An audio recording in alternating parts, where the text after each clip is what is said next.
Am I the a-hole for telling a woman where she can and can't give birth?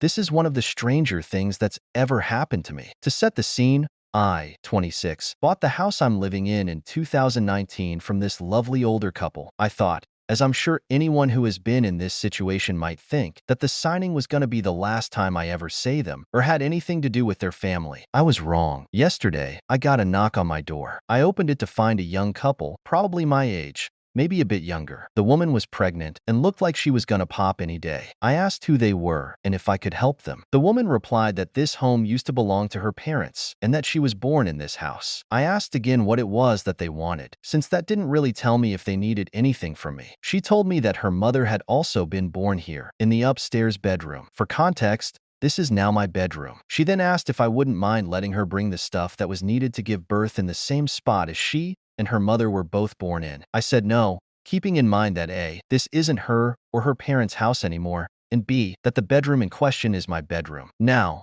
I thought that this was as normal as a response as was possible given the strange question, but when I was telling my friends about this afternoon, one of the girls in the friend group said that it was pretty cruel of me to tell a pregnant woman where she can and can't give birth. I didn't think that what I had said was all that strange, considering I had never met the couple before, and I don't exactly want a strange woman giving birth where I sleep, but my friend insists that I could have come to some sort of arrangement. So here I am, asking yous guys, am I the a-hole? My pregnant wife is sad because I did not cry at our wedding, but I cried at my sister's wedding. Am I the a-hole?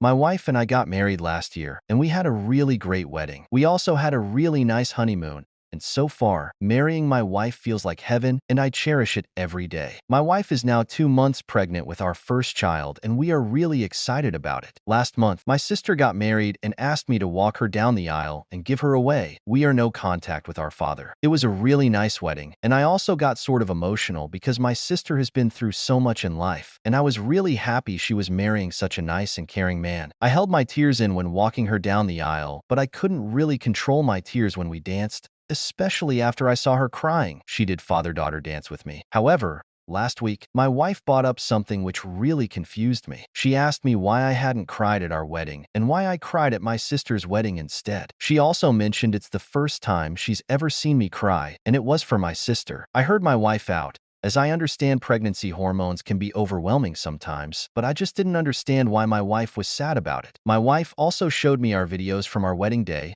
We hired a videographer, and she said I wasn't nearly as emotional there as I was on my sister's wedding day. She showed me how she cried when I put the ring on her, but I didn't reciprocate that. She said it looked like I was having fun, like at a party. We talked about this over the past week, and most of the times, I was at a loss for words. Last night, my wife cried really badly, and I felt really bad, so I apologized because I just wanted her to feel better. I don't really know what I apologized for. However, a couple of hours later when I was consoling her, my wife again mentioned how I didn't cry even though I saw her crying like that. She mentioned how she cried for me hundreds of times, and it really hurts her that I can't cry for her ever once, but I can cry for my sister. Am I the a-hole? I don't really know what to make of all this. I don't think I'm in a hole, but maybe I am.